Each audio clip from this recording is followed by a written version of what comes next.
un slam pour toi. Et toi là-bas, t'as pas le moral? Avec les guerres, les frontières, la haine, la précarité, tu te sens déprimé? T'as mal? Allez mon pote, arrête de pleurer. Je t'invite au TLM. C'est le meilleur spot pour récupérer.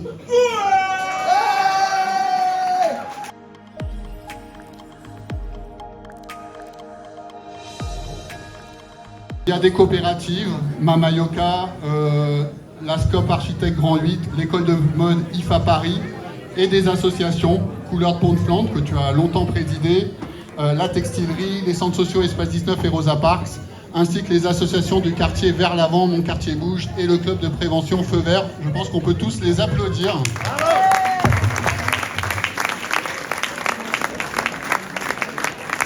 Donc, le rêve devient réalité. On avait le 104 dans le quartier, maintenant on a le 105.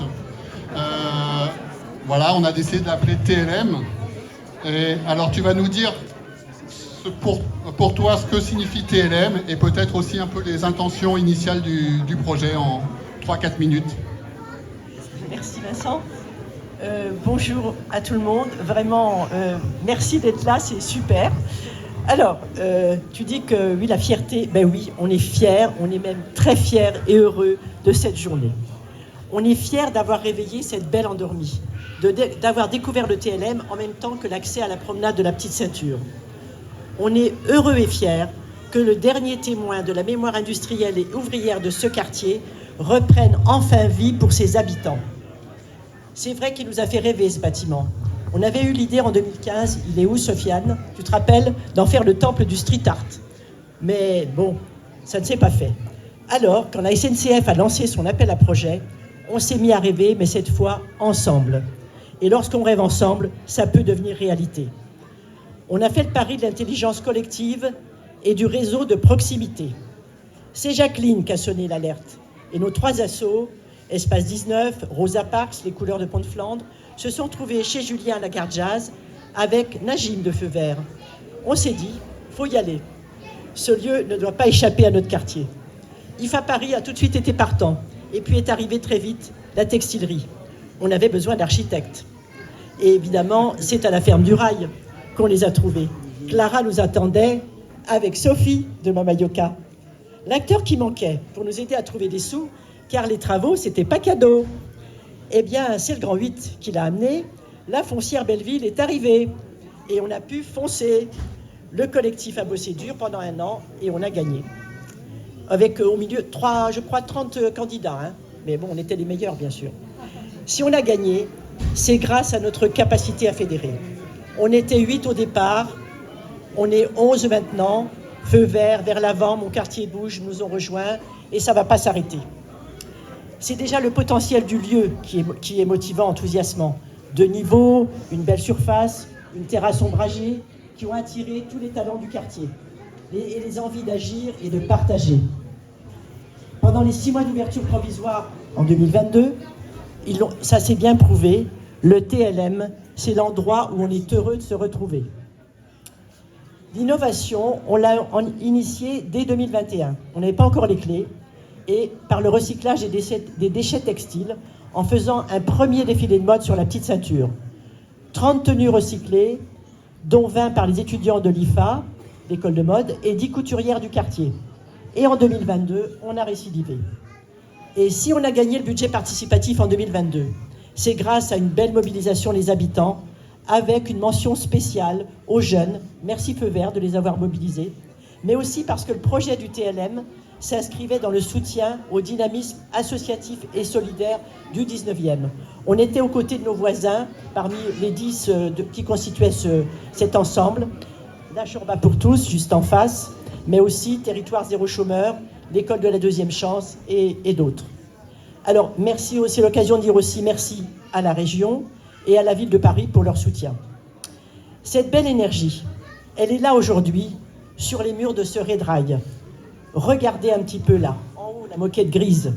Ça, c'est des moquettes qui ont été recyclées, découpées, assemblées par les habitants du quartier en atelier participatif. Seniors, adultes, personnes en situation de handicap, tout le monde s'y est mis. Et puis en bas, la belle fresque colorée c'est les ados du quartier aussi, avec Espace 19 et un prestigieux street artiste, J1. Alors, cette belle énergie, on la retrouve aussi dans notre super équipe embauchée par le TLM, une équipe jeune, locale, à l'image de la diversité du quartier, qui a toujours le sourire, c'est agréable. J'en connais même qui n'ont que la rue à traverser pour venir travailler. Il se reconnaîtra, celui-là.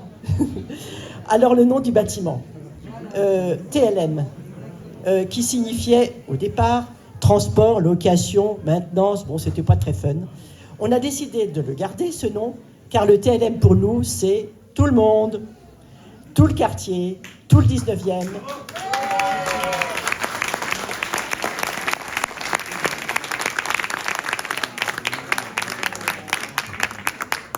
Tout Paris, toute la banlieue, tout le Grand Paris. Mais aussi, chacun, quelle que soit sa mobilité. Vive l'accessibilité. On a encore des petites choses à faire. Un chantier urgent même, c'est la rampe d'accès en pierre sèche, n'est-ce pas Clara? En chantier éducatif, avec le silence des justes et feu vert. Il nous manque un petit peu de sous pour ça, donc voilà. Et notre îlot de fraîcheur, il va falloir le bichonner. Alors, vive le TLM pour tout le monde. Merci à toutes celles et ceux qui se sont embarqués dans l'aventure, qui ne fait que commencer.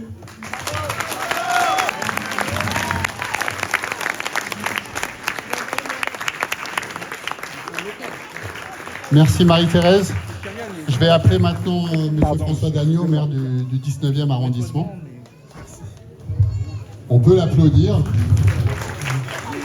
car la mairie d'arrondissement a été un soutien constant et précieux depuis le moment où on a été lauréat. Donc merci beaucoup pour tout votre accompagnement au cours de ces 2 dernières années. Donc monsieur le maire, vous connaissez bien le lieu, ce dernier vestige du passé industriel du quartier, comme le rappelait Marie-Thérèse, vous connaissez bien le quartier. Voilà, le bâtiment reprend aujourd'hui une autre vie, notamment grâce aux associations qu'on a citées. Et comme le disait aussi Marie-Thérèse, ça a été possible en partie grâce aux habitants du quartier qui se sont mobilisés à l'occasion du budget participatif qui a été décisif dans la réalisation de ce projet et qui a obtenu le plébiscite du vote il y a 2 ans. Donc voilà, j'imagine qu'être là aujourd'hui avec nous vous fait plaisir, notamment à ce titre-là. Plaisir, elle me rend heureux et fier de ce que nous sommes ensemble dans cet arrondissement. Avant, permettez-moi quand même, cher Vincent, chère Sofiane, chère Marie-Thérèse, Clara et tous les autres, de vous dire un grand merci et un immense bravo, parce que sans vous, sans votre énergie, sans votre engagement, nous ne serions pas là pour découvrir ce lieu magnifique. Alors oui, on peut à nouveau les applaudir, voilà, bien sûr. Moi, ce qui me fait très plaisir, c'est d'abord que nous sommes encore une fois en train de faire la démonstration ensemble que c'est ici, dans le quartier, au pied de la résidence Michelet, à portée de main quasiment de Rosa Parks au McDonald's, que nous sommes en train de faire vivre la transformation écologique, sociale, culturelle, mais aussi économique et démocratique de Paris. Ce qui se fait ici, dans la convergence des projets, des initiatives, avec la textilerie, avec la restauration solidaire, avec l'animation de quartier, etc. C'est un vrai modèle économique. Et je ne veux pas qu'on l'oublie parce qu'il y a le côté fun, il y a le côté agréable, le côté convivial, et c'est évidemment très utile et très important. Mais ce qu'on est en train d'écrire ici, c'est aussi une autre façon de faire de l'économie et de faire fonctionner notre société. L'économie sociale et solidaire, elle est bien sûr sociale, solidaire et de plus en plus circulaire. C'est quand même un modèle économique et c'est d'abord un modèle économique qu'on doit réinventer, qu'on doit renouveler, qu'on doit écrire, et c'est ça qui est en train de se faire sous nos yeux, avec vous et grâce à vous. Et ça, c'est quand même le plus beau témoignage de ce que nous, ici, dans le 19e arrondissement, de ce que nous, ici, dans les quartiers qu'on dit populaires de Paris, nous portons l'énergie, la vitalité, la créativité de Paris. Et je ne sais pas ce que Paris ferait sans nous et sans nos quartiers, en l'occurrence, sans vous et sans votre énergie. L'autre enjeu qui me paraît important, c'est que ça a été rappelé tout à l'heure, effectivement, on est ici dans une ancienne halle de la SNCF, sur cette ancienne ligne de chemin de fer qu'on appelle aujourd'hui la petite ceinture ferroviaire ou ex-ferroviaire. La SNCF est là, je garderai le mot ferroviaire, au moins pour le principe, pardonnez-moi. Et moi j'y tiens beaucoup parce que de Jaurès, Ourcq, jusqu'à ici, et puis bientôt jusqu'à la rue de Lorraine, et puis on va continuer. On est en train, évidemment, de remettre en service, de permettre aux Parisiens de se réapproprier cet espace de nature en ville, et en soi, c'est déjà important. Mais moi, j'ai toujours porté ce projet, qui avance étape après étape et tronçon après tronçon, aussi comme un enjeu de mobilité urbaine. Cet arrondissement, vous le connaissez comme moi, il est structurellement traversé par de grands axes est-ouest, Jean Jaurès, Flandre. Et aujourd'hui, sur un axe nord-sud qui manque dans notre capacité à bouger, à se déplacer dans cet arrondissement, avec un cheminement piéton, nature en ville, on est en train d'ouvrir un nouvel axe. Et pour moi, la petite ceinture, c'est ça, son enjeu principal. Et c'est très important que des lieux fonctionnent comme des repères. Alors, il y en a déjà quelques-uns. La gare Jazz, on l'a évoqué. La ferme du Rail, à l'angle de la rue Lourdes, l'avenue Jean Jaurès, on l'a évoqué. Aujourd'hui, le TLM, d'autres à venir, j'espère. Mais en tout cas, ce sont autant de ponctuations, de respiration et de symboles, d'emblèmes forts de la capacité que nous avons et de la capacité que nous aurons à faire vivre cette petite ceinture. Et puis pour porter tous ces projets, c'est là-dessus que je veux évidemment terminer, c'est évidemment avec ce rassemblement d'énergie locale. Encore une fois, bravo au collectif qui s'est constitué pour porter ce projet, mais avec l'implication des habitants, parce que ce qui se fait pour les habitants doit toujours se faire avec les habitants. Et au-delà de tous les soutiens, y compris budgétaires, personne ne peut l'ignorer, que vous avez réussi à rassembler, il y a aussi eu la part pas suffisante, mais quand même déterminante du budget participatif, c'est-à-dire la voix des habitants du 19e qui ont fait de ce projet et du soutien à ce projet une de leurs priorités en le retenant parmi les projets lauréats au budget participatif de 2022. Là aussi, cette transformation démocratique, allez, on va être fou, porté par l'enthousiasme, cette petite révolution démocratique, elle est entre vos mains, c'est vous qui la menez, c'est vous qui la portez, et c'est vous aujourd'hui qui en récoltez les fruits. Alors c'est autant une raison supplémentaire d'être, oui, très heureux et très fier de ce qui se fait ici et de ce qui va se vivre ici avec vous et grâce à vous. Merci.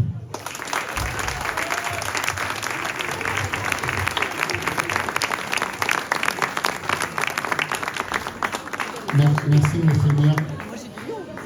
J'appelle maintenant Madame Audrey Pulvar, adjointe à la maire de Paris en charge de l'alimentation durable, de l'agriculture et des circuits courts. Bienvenue. Merci d'être avec nous. Merci à vous. On avait eu l'occasion de vous recevoir au tout début du chantier, oui, je crois. Oui, tout donc à vous fait. connaissez déjà le lieu. La ville de Paris a soutenu le projet de différentes façons, mais notamment à travers un appel à projet intitulé Alimentation durable et solidaire. Donc au sein de notre collectif, c'est la coopérative Mamayoka qui apporte sa compétence sur la partie restauration. Voilà, donc qu'est-ce qui vous semblait important dans la démarche proposée à ce titre par le TLM, et de manière plus générale, qu'est-ce que vous cherchez à structurer et développer comme politique avec ce type de soutien? Bonsoir à toutes et tous. Un grand bravo de nouveau, un grand merci, un grand bravo aux équipes, aux bénévoles, aux collectifs, aux habitants du 19e qui se sont mobilisés avec le budget participatif autour de ce projet. Évidemment, au Grand 8 et à toutes celles et tous ceux qui vous ont accompagnés. Alors, on est quelques élus aujourd'hui. Je vois Antoine Guillou qui est là et qui va prendre la parole juste après moi. On a entendu évidemment monsieur le maire du 19e. Il nous en manque, il y a Dan Lair aussi qui est là, adjoint à la maire sur les questions de climat, le plan climat.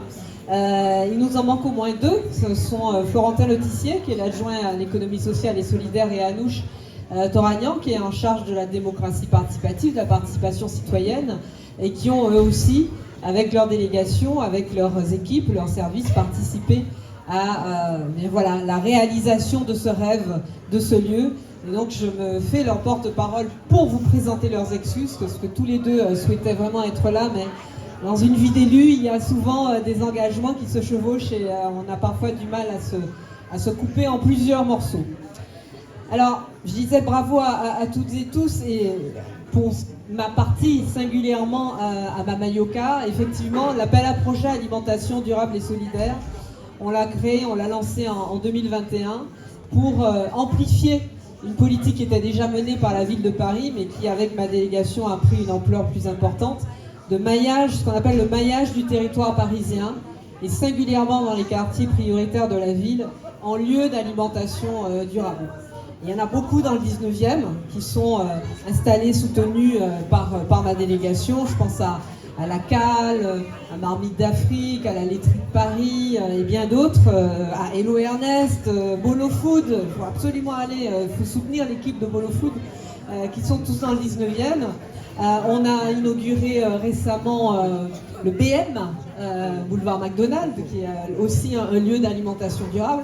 Et qu'est-ce que c'est ces lieux d'alimentation durable et solidaire? Ce sont donc des commerces comme la Cale, ce sont des restaurants solidaires comme Marmite d'Afrique, ce sont des lieux animés comme ici par la coopérative Mama Yoka, des halles alimentaires. On va ouvrir encore une grande halle alimentaire dans le 11e arrondissement. Alors c'est un autre François, c'est François Vauglin qui est maire du 11e qui porte ce projet avec nous. Et puis des cuisines partagées, des cuisines participatives. Et bientôt, dans le 20e, et Mama Yoka, je l'espère, va aussi s'installer là-bas, une fabrique de l'alimentation durable et solidaire dans le quartier Piton du Vernois, rue Serpollet, dans le 20e. Et donc, c'est une façon pour nous, aujourd'hui, on a 385 lieux d'alimentation durable et solidaire qui sont ainsi soutenus, installés, accompagnés par la ville de Paris, comme nous le faisons pour Mama Yoka. Et donc ce ne sont pas les magasins Biocop, Bio C'est Bon, Naturalia, etc. qui ont leur propre circuit privé. C'est vraiment 385 épiceries sociales et solidaires, magasins d'alimentation durable, cuisine partagée participative comme le collectif C4 dans le 18e, etc., etc. Et c'est une façon pour la ville de Paris de rendre accessible à toutes et tous une alimentation durable. Nous considérons à Paris que l'alimentation durable, c'est-à-dire une alimentation qui a été produite dans des conditions respectueuses de la nature, de l'environnement, des conditions de rémunération justes pour les agriculteurs et les agricultrices, des conditions de respect de la santé humaine et de meilleure saveur à la fin, parce que quand même l'idée c'est qu'on savoure de bons repas à la fin. Eh bien, que cette alimentation durable ne soit pas réservée à celles et ceux qui ont les moyens de se la payer, et qu'elle soit vraiment à la portée de tous les Parisiens et de toutes les Parisiennes. On le fait à la fois avec la restauration collective.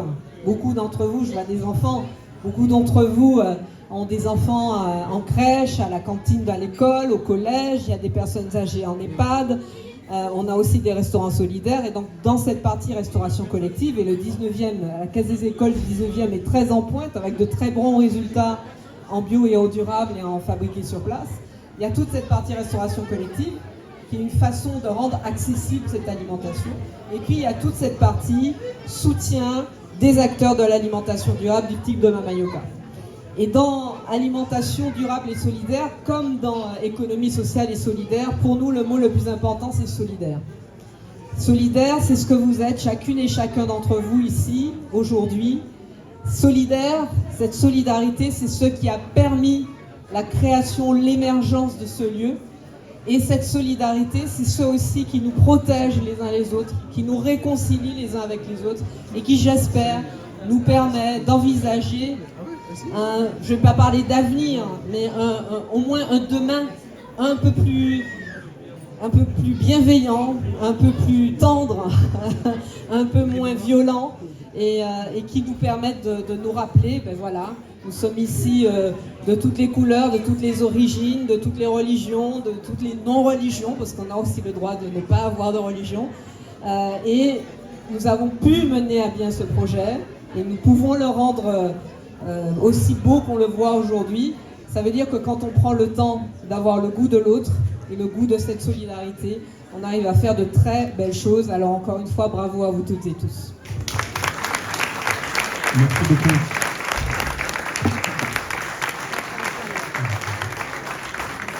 Merci encore. Je passe la parole maintenant à monsieur Antoine Billon, adjoint à la maire de Paris en charge de la propreté de l'espace public, de la réduction des déchets, du réemploi, du recyclage et de l'assainissement. Et vous êtes également là en tant que premier vice-président du SICTOM. On expliquera dans quelques instants pourquoi c'est important. Donc merci également de votre présence. Donc on l'a dit, ce lieu est un espace de rencontre, c'est aussi un espace de sensibilisation aux différents enjeux écologiques. Il y a donc ici, on est sur les étages supérieurs, mais, et je vous invite à y aller si vous n'êtes pas encore allé, mais au rez de rue, là, en dessous de nos pieds, il y a un pôle consacré à la mode éthique et circulaire avec l'implantation de l'école, d'une antenne de l'école IFA Paris, et aussi une ressourcerie textile portée par l'association La Textilerie qui va développer des ateliers de sensibilisation autour de la réparation et du réemploi. On le sait, la mode, les vêtements sont une source très importante d'émissions de CO2. Les choses bougent peu à peu, mais il y a encore beaucoup à faire pour faire changer le regard sur le réemploi et faire changer les pratiques sur les déchets textiles. Donc voilà, la question du jour, du coup, c'est quel est votre regard en tant qu'élu engagé sur le sujet, sur ce type d'initiative comme la textilerie, et sur ce qui reste à faire en matière de réduction de déchets, est-ce que vous essayez d'impulser au niveau de la ville? Bonsoir à toutes et à tous, je suis très heureux également d'être ici parmi vous pour l'inauguration officielle de ce très beau lieu. Et permettez-moi, avant de répondre à cette vaste mais extrêmement importante question, de féliciter à mon tour tous les acteurs, tous les membres du collectif qui se sont mobilisés pour réussir à le faire naître.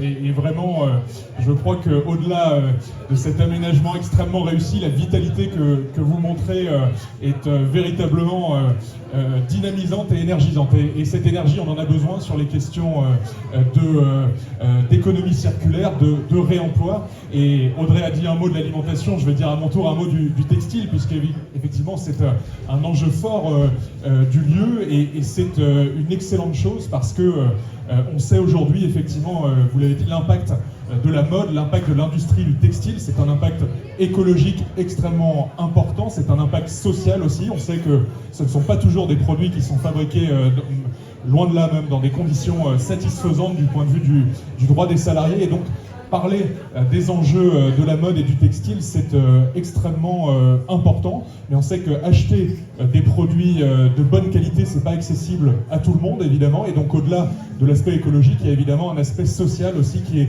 extrêmement présent, et c'est justement ces deux aspects qui sont conciliés très bien dans les activités qu'héberge TLM avec la textilerie, évidemment, que je salue. Ce qu'il faut rappeler, c'est que l'impact en termes de déchets du textile, c'est extrêmement important. On estime que à Paris, c'est environ 30 000 tonnes de textiles chaque année qui sont pas réemployés, qui sont pas recyclés. C'est une matière qui a coûté en termes écologiques, qui a coûté en termes sociaux à produire, et pourtant on la gaspille en l'envoyant trop souvent à l'incinération. 30 000 tonnes de déchets, pour se donner un ordre de grandeur, c'est comme l'équivalent d'un tiers des déchets, c'est un tiers du 19e en termes de production de déchets annuels. Donc on voit que c'est extrêmement important. Et donc, donner à voir une autre forme d'économie de la mode, une autre forme d'économie du textile, montrer que la mode de seconde main, ça fonctionne, et donner des lieux qui permettent d'avoir accès à des produits de qualité, comme ici, c'est extrêmement important. Donner accès aussi à des cours de réparation pour permettre de prolonger la vie du textile, donner ces outils-là aussi à chacune et chacun, et rendre ces cours de réparation du textile accessibles, c'est un enjeu extrêmement important. Et puis aussi en faire évidemment des points de don pour que les habitants du quartier et de-delà sachent que lorsqu'ils viennent ici, ils peuvent déposer des objets dont ils n'ont plus besoin, et justement éviter ce gaspillage de ressources que j'évoquais tout à l'heure. Et puis permettez-moi, vous l'avez dit, d'associer à mon propos Corentin Dupré, qui est le président du SICTOM, l'agence de traitement des déchets ménagers à l'échelle du Grand Paris. C'est l'agence qui gère notamment les centres de tri, les centres d'incinération, et ce qui est un élément important aussi pour le SICTOM comme pour la ville de Paris, c'est de faire en sorte de sensibiliser justement à la réduction des déchets, au réemploi, parce que évidemment, comme je le disais, tout ce qu'on pourra ne pas envoyer à l'incinération, ce sera une bonne chose d'un point de vue écologique, économique et social. Et donc, tant le SICTOM que la ville de Paris sont évidemment à vos côtés et aux côtés de l'ensemble des ressourceries sur le territoire parisien. La rue Curial est particulièrement symbolique ici dans le 19e parce qu'à l'autre extrémité, on a une des plus grandes, sinon la plus grande ressourcerie de Paris avec Emmaüs. Donc voilà, on a une rue là qui me semble être un symbole pour le 19e, mais pour tout Paris, pour inventer l'économie de demain, comme le maire le disait à l'instant. Merci beaucoup à toutes et à tous.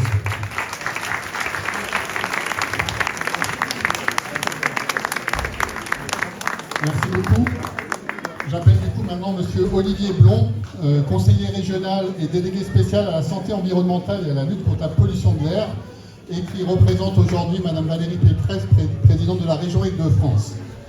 Merci beaucoup d'être là. Merci.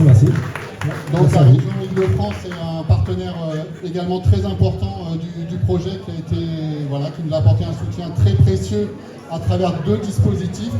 Tout d'abord celui sur l'urbanisme transitoire et celui sur le fonds zéro déchet. Donc voilà, on peut déjà vous applaudir et remercier la région Île-de-France pour ce soutien. Alors, on voit tout l'intérêt du coup de réhabiliter un tel lieu. Clara, l'architecte, nous en redira un mot dans quelques minutes. Et là, on est sur un projet où le collectif va occuper ce bâtiment pendant au moins 13 ans maintenant. Donc c'est une version transitoire un peu longue. Mais justement, c'est sans doute, c'est comme ça qu'on l'a vu, une bonne façon de concilier l'objectif de réduction des déchets, car le bâtiment en est une source importante. Donc voilà, et au-delà, est-ce que vous pouvez nous dire un mot des intentions de la région en soutenant sur l'urbanisme transitoire, notamment ce type de projet, et le TLM où nous nous retrouvons aujourd'hui? Alors, j'avais prévu un long discours de 14 pages que j'avais mis dans la poche de mon jean, et quand je suis venu en vélo, je l'ai perdu en route. Non, c'est pas vrai. Je vais essayer d'être super rapide parce qu'il y a déjà beaucoup d'intervenants qui ont pris la parole. D'abord pour dire que la région elle est extrêmement fière et heureuse d'avoir soutenu ce projet, parce que c'est un projet magnifique et on voit bien l'enthousiasme qui a conduit à sa création, mais aussi qui génère aujourd'hui et qu'on espère bien il va continuer à générer. On a donc, comme vous l'avez dit, soutenu ce projet de manière financière assez importante, puisque c'est 340 000 € en tout, au travers de 2 dispositifs, l'un donc sur l'urbanisme transitoire, comme vous l'avez dit, et l'autre sur la réduction des déchets. Et en fait, c'est deux notions très importantes. Je commence par la réduction des déchets, ça vient d'être dit, mais il faut le rappeler, la filière de l'habillement au sens large, notamment la fast fashion comme on l'appelle, elle est extraordinairement polluante parce que c'est beaucoup de déchets, beaucoup de produits qui sont jetés, mais aussi parce que c'est souvent des produits qui sont construits avec du plastique, des polyesters, et tout ça c'est du pétrole, tout ça c'est des émissions de CO2, c'est vraiment quelque chose qu'il faut essayer de diminuer, et donc on est absolument fiers et ravis d'encourager ce projet qui contribuera à diminuer les émissions de la filière textile. Il faut se méfier des caricatures, mais bon, il n'y a pas que les barbecues qui polluent, il y a aussi la fast fashion, tout le monde est un petit peu responsable. Et puis sur l'urbanisme, pour répondre un peu plus à votre question, je pense qu'il y a 2 choses importantes dans les transformations aujourd'hui qu'on est en train de vivre et de mener chacun à notre niveau. La première, c'est qu'il faut aller vite, et la deuxième, c'est qu'il faut aller loin. Et comment est-ce qu'on peut aller vite si on ne se donne pas le droit à l'erreur? Comment est-ce qu'on peut aller vite si on ne se donne pas le droit à faire des expériences, tenter une direction ou une autre? C'est ça l'urbanisme transitoire, c'est ça l'idée de notre action qu'on mène d'ailleurs à l'échelle de toute la région. Et je crois que la région Île-de-France est une des régions leaders en Europe sur l'urbanisme transitoire. C'est cette idée, on expérimente, on teste, on regarde si ça marche. Si ça marche, eh ben on continue. Et si ça marche pas, c'est pas un problème de se tromper. On pivote, comme on dit parfois, on change d'avis et on progresse. Il semblerait qu'ici tout est quasiment bien depuis le début et que tout se soit très bien passé. Mais c'est important quand on veut aller vite de se laisser cette capacité. C'est ce que nous on veut faire. On veut donner la chance à tous les projets. Et puis il faut aller loin, parce qu'il ne suffit pas d'aller vite, il faut aller loin. Donc il faut une vision. Il faut se dire qu'on veut avancer dans une direction qu'on connaît, sur laquelle on va tous se mettre d'accord. Et cette vision, c'est celle d'une ville apaisée, durable, résiliente, solidaire. Je pense que là, on partage toute cette idée. Et pour aller loin dans cette direction, il faut aussi donc, que cette vision, elle soit alimentée par des financements. Et pardon de le dire, mais l'argent, c'est aussi un enjeu majeur. Et la région, elle est ici présente parce qu'on a financé à des hauteurs donc, très importantes ce projet-là. On est ravis de l'avoir fait, c'est notre mission, donc c'est normal. mais on est content que ça vous serve et que ça serve à vos projets. Et par rapport à ce qui a été dit tout à l'heure, je pense qu'on peut même continuer à financer ce genre de projet, parce que je sais que ici, le budget participatif de la ville de Paris a participé, hein, mais vous pouvez aussi faire appel au budget participatif de la région Île-de-France, qui est chaque année, qui finance des investissements, et vous pouvez d'une année sur l'autre redemander des financements. Alors sur tous les compléments qu'on peut imaginer sur ce projet, n'hésitez pas, on est là pour ça. Et j'espère bien. et c'est ça que je voudrais vous dire, donc, pour en finir. On est là pour vous, on est la région, donc on est une grosse collectivité, 12 millions d'habitants, on est parfois un petit peu loin, mais notre plaisir, notre mission, c'est d'être auprès des projets concrets, de les financer, de les appuyer, et donc on est ravis d'avoir pu le faire avec vous aujourd'hui. Bravo à vous, et merci, parce que vous faites un très beau travail.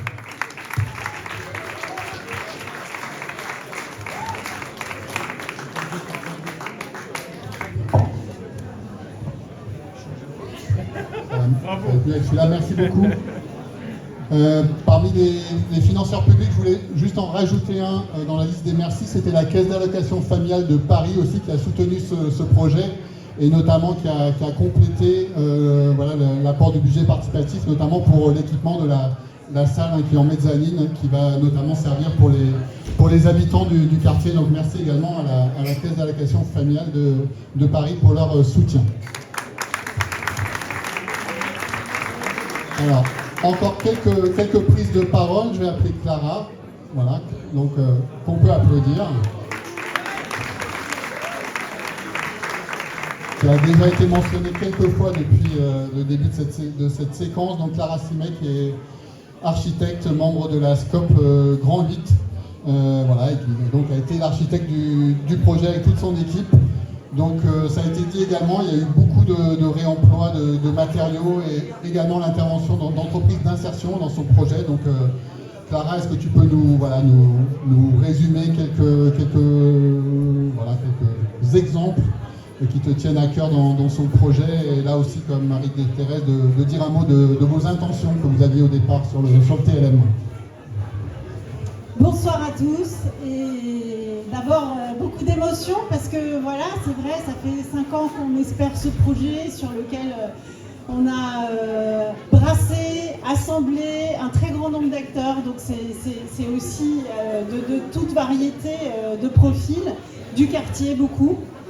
Et alors je vais le redire parce que tout le monde l'a beaucoup dit, mais c'est vrai à ceux qui doutent encore qu'on peut allier enjeu social et enjeu écologique, voilà, des lieux comme ça démontre cette question en toute bonne foi, parce que parfois il y a aussi de la mauvaise foi sur d'autres initiatives, et là je pense que il était porté, Marie-Thérèse, vous l'avez entendu, qui nous a tous portés, qui est celle à qui on doit tout, et merci Marie-Thérèse, bravo, un super bravo à Marie-Thérèse,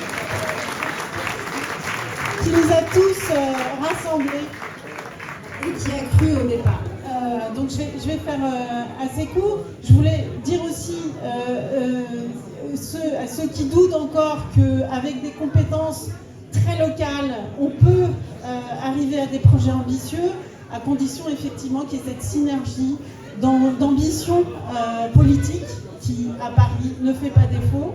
Je peux en témoigner parce qu'on a accompagné beaucoup de projets dans le 19e, à la fois ne fait pas défaut à l'échelle de la politique globale, mais on a un soutien inconditionnel dans les projets qui sont sincèrement à destination citoyenne et à destination écologique dans le 19e arrondissement, qui est vraiment une terre fertile pour ça, aussi parce qu'on a énormément d'associations dans le quartier, et il se trame vraiment dans le quartier quelque chose dont je ne vois pas d'équivalent, donc et de bonheur, de maillage et d'échange de toutes les cultures, effectivement, pour le redire, qui en fait un quartier, j'ai envie de dire un mot contre-courant, robuste de ce point de vue-là. Il va être solide, il va faire face aux crises, j'en suis convaincue, et il va aussi créer beaucoup de plaisir de se rassembler. Bref, j'étais là pour vous parler du bâtiment, et pas de ça directement. Je voudrais rendre hommage aussi quand même les ingrédients indispensables si j'analyse un peu l'expérience qu'on en a chez Grand 8. il y avait ça, l'intention politique, le soutien. Il y avait aussi bien sûr des institutions comme la SNCF qui s'engage aussi pour laisser la place dans le foncier. C'est une bagarre le foncier à Paris, hein. Pour faire émerger des projets comme ça, c'est une lutte.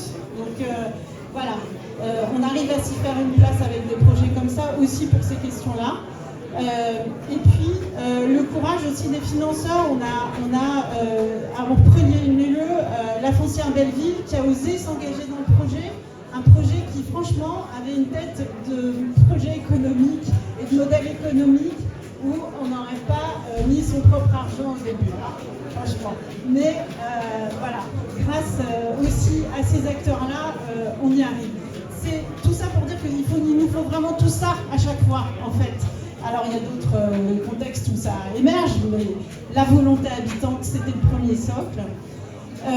Je vais vous parler quand même du bâtiment, parce que finalement je suis architecte. On a fait ce projet avec Julia Turpin qui est là, ici, et Marine Carbois, et puis un tas d'autres gens dans notre coopérative.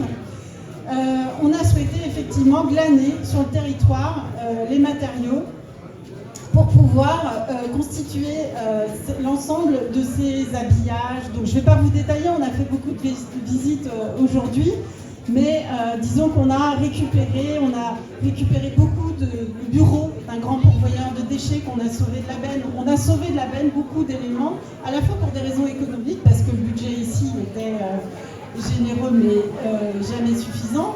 Et on a récupéré cet escalier, par exemple, d'autres bureaux, on a récupéré énormément de choses, ces luminaires, l'ensemble au maximum. C'est le premier geste qu'on doit faire aujourd'hui, on doit faire avec ce qui est déjà là, et c'est ce qu'on a beaucoup fait ici. Et effectivement aussi, comme l'a dit Marie-Thérèse, si je ne reviens pas, avec les habitants, de pouvoir organiser des chantiers participatifs avec tous.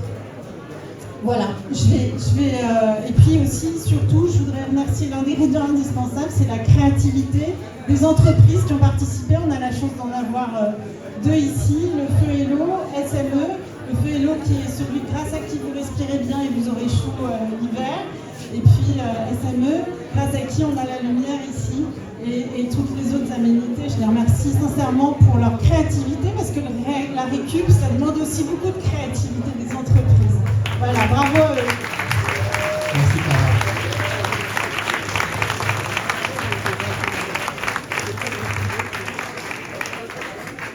Alors, un autre acteur important sans lequel ils ne seront pas là, c'est évidemment le propriétaire du lieu. Voilà. Donc, je vais appeler, et on peut l'applaudir, Xavier Moreau de Bélin, de SNCF Immobilier. Bonjour, merci de me recevoir dans ces lieux. Bienvenue Xavier. Voilà, donc la petite ceinture, hein, ça fait partie du quotidien maintenant des Parisiens, et SNCF Immobilier gère ce patrimoine. Et si l'aventure a commencé avec cet appel à projet que vous avez lancé il y a 3 ans maintenant, je crois, voire 4, je ne sais plus. On a tellement travaillé que les années ont passé vite.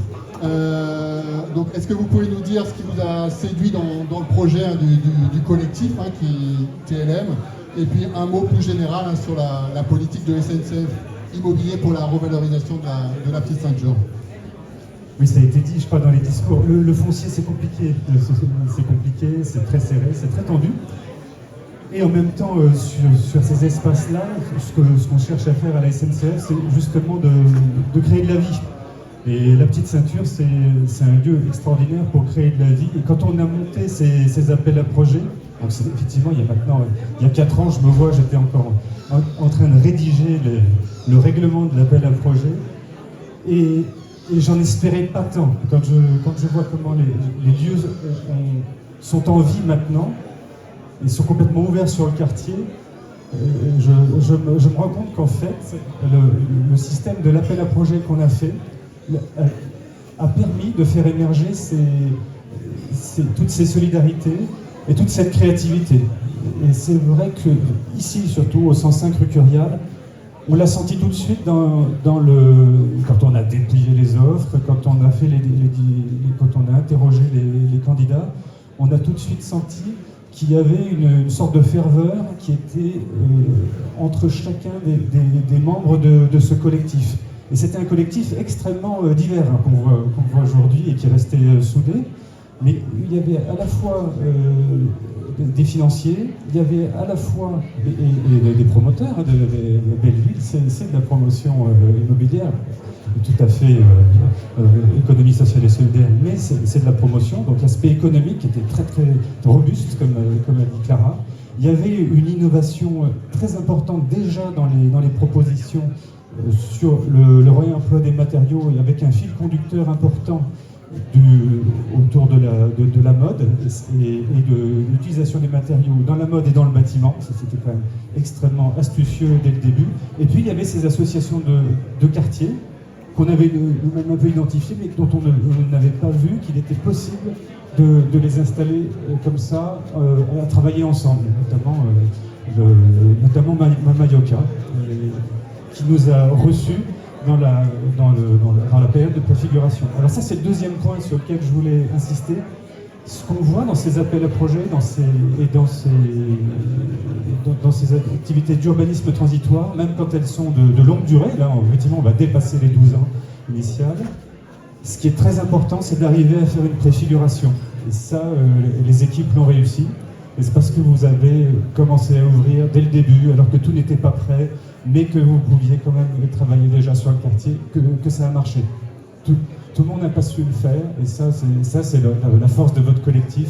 Et vraiment, je vous en remercie. C'est une grande émotion pour la SNCF, pour moi, parce qu'au démarrage, j'en espérais pas tant. Voilà, c'est ce que je voulais vous dire, et vous remercier du coup de devoir vivre ces lieux.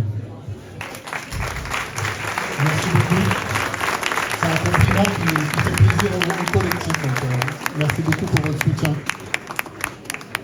Alors j'appelle maintenant Alexandre Borne, donc directeur général de Belleville.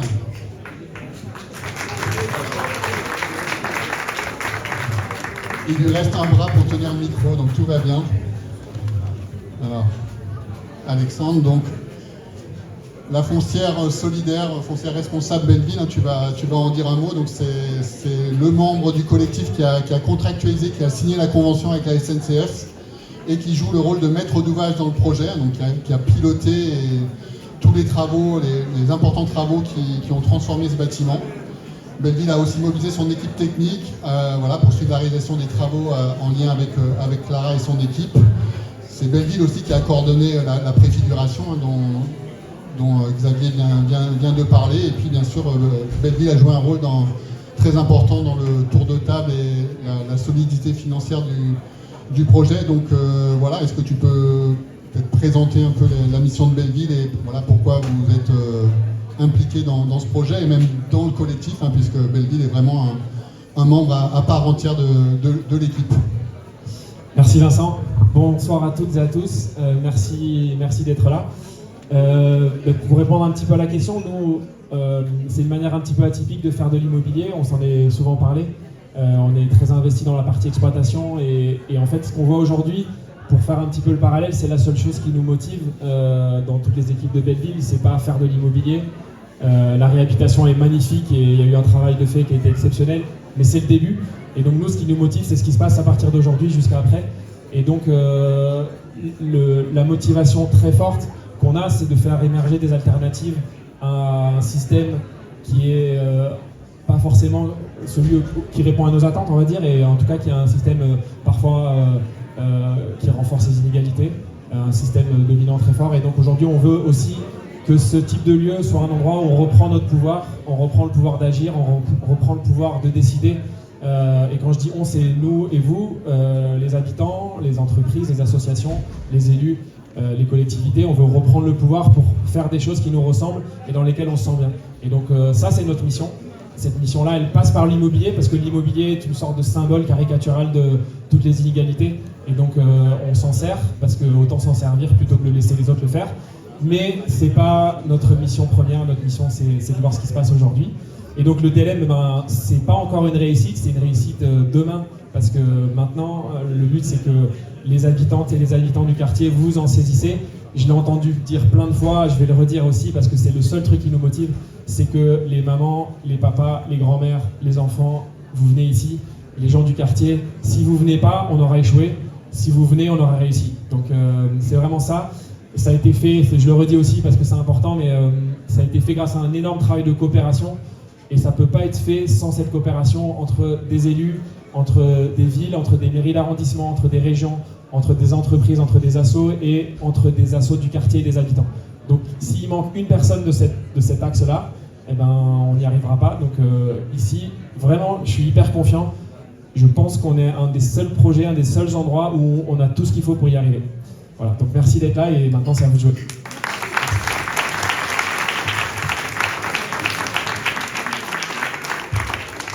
Merci beaucoup.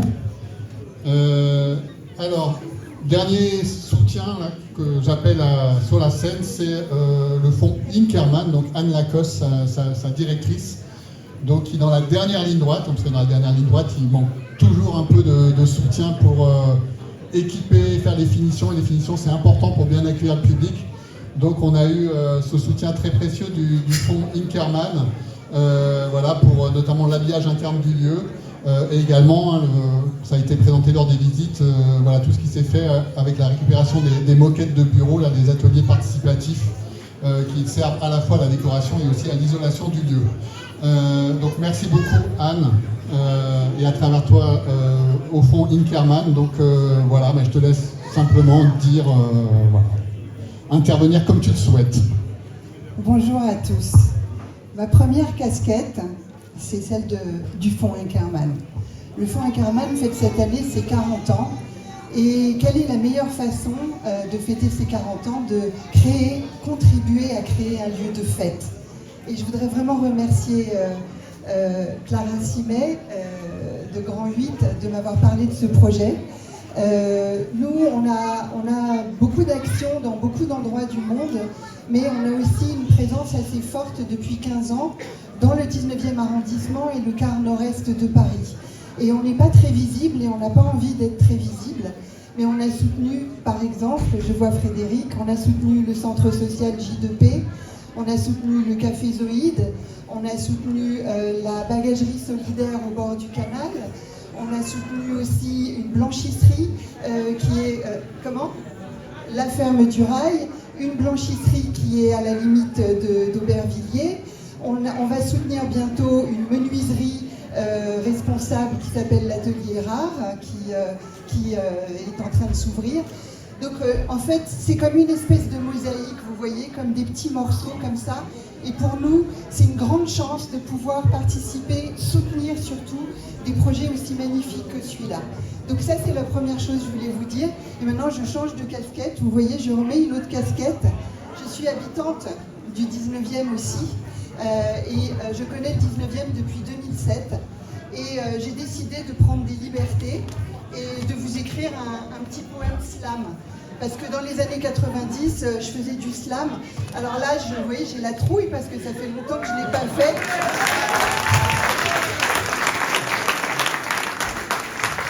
On y va. Alors, quand vous reconnaissez quelque chose que vous connaissez, un lieu ou quelque chose, vous pouvez faire un petit bruit ou un petit truc comme ça. TLM, un slam pour toi. Et toi là-bas, t'as pas le moral? Avec les guerres, les frontières, la haine, la précarité, tu te sens déprimé? T'as mal? Allez mon pote, arrête de pleurer. Je t'invite au TLM. C'est le meilleur spot pour récupérer. On continue. Si, c'est vrai, je te jure. Au TLM, ils ont récupéré.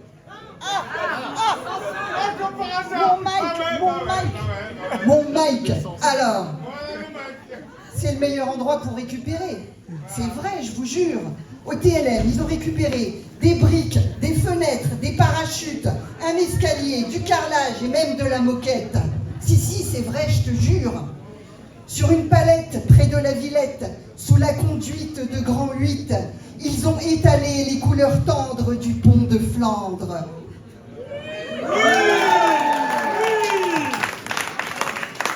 Sur tout l'espace du 19. Ils ont mêlé le feu et l'eau et tagué un grand feu vert pour qu'on soit bien au chaud. Et bientôt sur la façade, on y est presque, il y aura même une grande fresque. Si, c'est vrai, je te jure. Aïe, aïe, aïe! Et toi, là-bas, arrête de faire la gueule. Je connais le meilleur endroit pour pas être seul. Au TLM, il n'y a pas de frontières. Les murs n'emmurent pas. Ils sont transparents. Alors viens librement avec tes parents, tes potes, ton père et surtout ta grand-mère. Ta grand-mère, elle pourra mettre son fauteuil et même son cœur et monter au deuxième. Vous verrez, ça vaut le coup d'œil. Et toi là-bas, arrête de smartphoner. Je connais le meilleur endroit pour s'éclater. Tu verras, même les souris, même le textile rit, même la mairie de pas. Ouais. Et toi là-bas, lâche ta trottinette. Je connais le meilleur endroit pour faire la fête et se régaler. Regarde, t'as vu la scène, les projos? Il y a du stand-up, tiens bien le micro. Il y a du cinéma pour les mamas et pour tout le monde, miam. Il y a Mam Ayoka.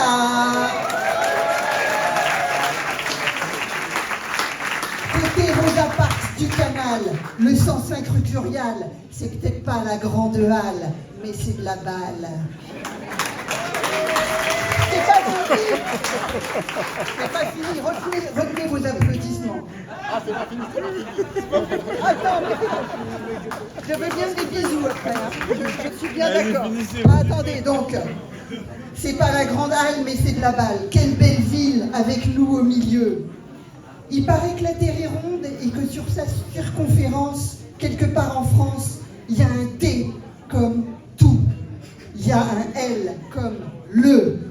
Et il y a un M comme monde. Et oui, TLM, c'est pour tout le monde. TLM, on t'aime déjà.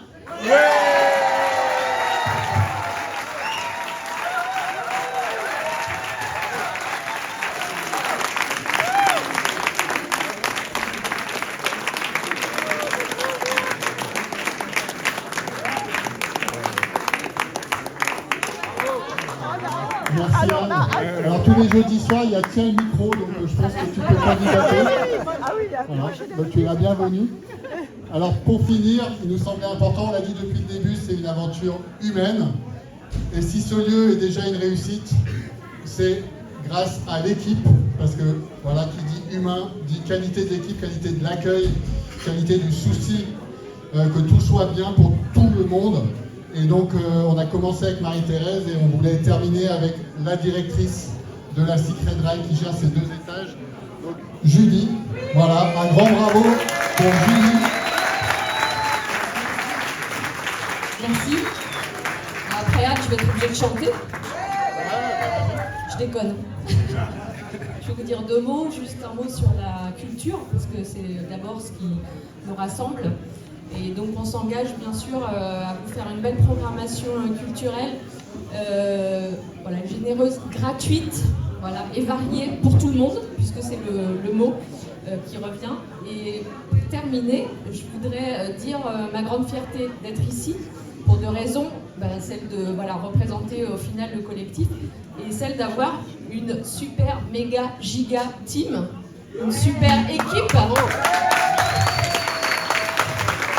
Alors, je mets des lunettes. Non pas que je ne connaisse pas leur nom, mais je vous les ai classés par, non pas ordre d'apparence comme dans les films, mais par ordre alphabétique, pour pas qu'il y ait de jaloux. Et donc, merci et grande fierté de travailler avec Adèle, Aïcha, qui n'est pas là parce qu'elle s'est blessée en cuisine, Alice, Amine, Bakary, Béatrice, Chantal, Charlène, Charlotte, Clément, Diana, Djibril, Abi, Leslie, Mabette, Mohamed, Noël, Rosalie, Chana et Thomas. Voilà.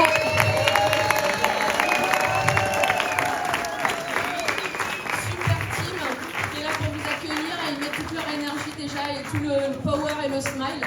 Et donc voilà, on est maintenant place à la fête. Merci Julie.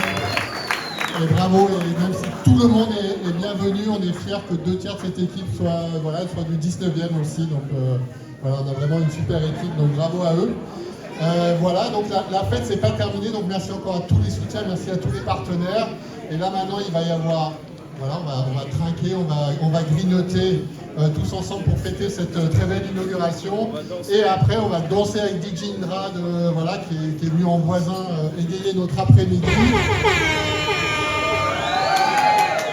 On aura un concert de Binobin, qui est un groupe qui est en résidence au Centre Paris Anime, qui est aussi un de nos partenaires du projet. Et enfin, après, DJ Sith et Shaina, que vous entendez parfois toutes les semaines si vous écoutez Radio Nova, viendra clore la soirée. Il était déjà venu une fois lors de la pré-figue, et là, ils vont nous faire danser jusqu'au bout de la nuit, enfin jusqu'à minuit. Voilà. Jusqu'au début de la nuit. Jusqu'au début de la nuit. Voilà, amusez-vous bien, merci de votre présence, très bonne soirée à tous.